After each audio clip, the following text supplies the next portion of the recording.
तो वही हमें मालूम है कि सीधी लकीर जब भी हमें दी हुई होती है, तो उसमें एक मखसूस शरह यानी रेट से तब्दीली आ रही होती है।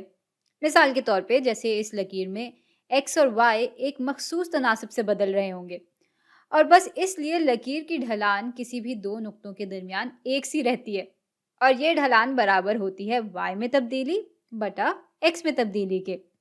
अब ये बात कि एक लकीर की ढलान हमेशा मुस्तकिल रहती है, इसको हम साबित करेंगे सिमिलर ट्रायंगल्स की मदद से। चलें, ये चीज़ साबित करने के लिए पहले हम इन दो नुक्तों का सहारा ले लेते हैं। यहाँ x में इतनी तब्दीली आई और y में ये तब्दीली आई। अच्छा, अब इस लकीर के दो और नुक्ते ले लेते हैं। यहाँ से यहाँ जाने पे x में ये तब्दीली आएगी और यहाँ से यहाँ जाने पे y में ये तब्दीली आएगी। तो हम इनके ज़रिए साबित करेंगे कि ये रेशो और ये रेशो एक बराबर होंगे। ये दोनों अगर सिमिलर ट्रायंगल्स होंगे तो ये रेशो वैसे ही एक दूसरे के बराबर आ जाएंगे। बल्कि ऐसा करते हैं कि इस बयान को तफसील से समझने की कोशिश करते हैं। सिमिलर ट्रायंगल्स में हर मुतालिका एंगल यानी कॉरिस्पॉन्डिंग एंगल एक दूसरे के बराबर होता है, या दूसरे लफ्ज़ों में आप ये कह सकते हैं कि सिमिलर ट्रायंगल्स के सारे मुतालिका एंगल्स कॉन्ग्रुएंट होते हैं। मिसाल के तौर पे अगर हमारे पास एक ट्रायंगल है जिसके एंगल्स हैं 30, 60 और 90 और साथ में अगर हमें एक और ट्रायंगल दिया हुआ हो और ये कह दिया हो कि ये दोनों सिमिलर हैं, तो इसका ये वाला एंगल भी 30 के बराबर होगा और ये वाला एंगल भी 60 के बराबर होगा और ये वाला 90 के बराबर होगा। इनकी जसामत यानी साइज एक दूसरे से बिल्कुल मुख्तलिफ हैं, लेकिन इनके मुतालिका एंगल्स बिल्कुल एक जैसे होंगे। और जिसामत में जो फ़र्क आ रहा है वो इस वजह से आ रहा है कि ये ट्रायंगल इसको किसी मखसूस तनासब से स्केल करके ही मिला होगा, या इसका उलट भी बिल्कुल दुरुस्त है कि ये ट्रायंगल इस ट्रायंगल को किसी मखसूस तनासब से स्केल डाउन करके ही मिला होगा।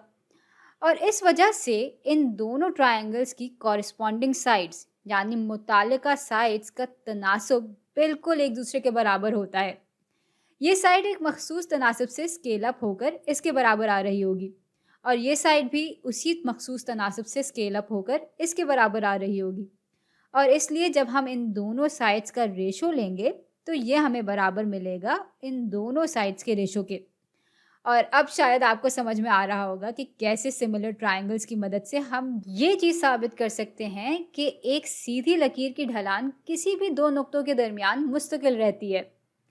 चलें, अब देखते हैं कि ये सिमिलर ट्रायंगल्स हैं भी या नहीं।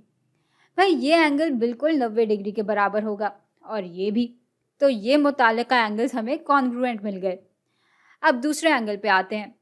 इस लकीर को अगर हम आगे तक लेकर जाएं और इस लकीर को भी आगे तक लेकर जाएं, तो हमें मालूम हो जाता है कि ये दोनों लकीरें असल में पैरेलल हैं, यानी ये दोनों आगे तक चली जाएंगी लेकिन ये कभी आपस में मिलेंगी नहीं।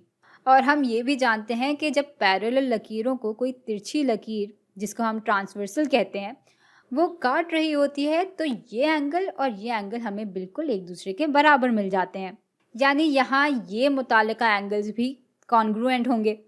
चलें, अब इस लकीर को भी आगे तक लेकर चलते हैं और इस लकीर को भी खींचते हैं।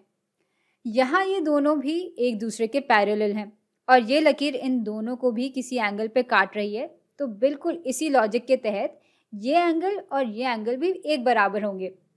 भाई, तीनों मुतालिका एंगल्स एक बराबर आ गए हैं, तो इसका मतलब है कि ये दोनों वाकई सिमिलर ट्रायंगल्स हैं और इसलिए इन दोनों का तनासब बिल्कुल बराबर आएगा इन दोनों के तनासब के।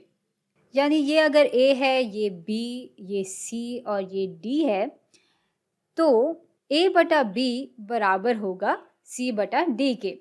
और चूंकि ये तनासब ढलान के बराबर है, इसलिए ये बात भी साबित हो जाती है कि एक सीधी लकीर की ढलान किसी भी दो नुक्तों के दरमियान मुस्तकिल रहती है। बल्कि आगे बढ़ने से पहले ज़रा इस बात को मज़ीद अच्छी तरह से समझने की कोशिश करते हैं। मैंने पहले कहा था कि दो सिमिलर ट्रायंगल्स के कॉरिस्पॉन्डिंग साइड्स यानी मुतालिका साइड्स के रेशोज़ बराबर होते हैं, लेकिन यहाँ हमने इस ट्रायंगल के दोनों साइड्स का रेशो लिया और उसको बराबर रख लिया इस ट्रायंगल के दोनों साइड्स के रेशो के। तो ये कैसे एक जैसी बात हुई? चलें, ज़रा इसको तफसील से देखते हैं। तो अगर हम इनके कॉरिस्पॉन्डिंग साइड्स का रेशो लेते तो पहला रेशो हो जाता A बटा C, क्योंकि ये दोनों कॉरिस्पॉन्डिंग साइड्स हैं, और इसको हम बराबर रखते b बटा d के, क्योंकि ये दोनों कॉरिस्पॉन्डिंग साइड्स हैं। अब इसको क्रॉस मल्टीप्लाई करवाते हैं। यूँ हमारे पास AD बराबर आ जाता CB के। और इसके बाद अगर हम इक्वेशन के दोनों हिस्सों को b से तकसीम करते तो हमारे पास आ जाता AD बटा B और यहाँ आ जाता C। अब अगर इक्वेशन के दोनों हिस्सों को हम D से तकसीम करें तो यहाँ पे फिर रह जाएगा A बटा B और ये बराबर आ जाएगा C बटा D के। तो यूँ यहाँ तक हम सीधे भी पहुँच सकते हैं या हम ये पूरा अमल करके भी पहुँच सकते हैं, बात एक ही है।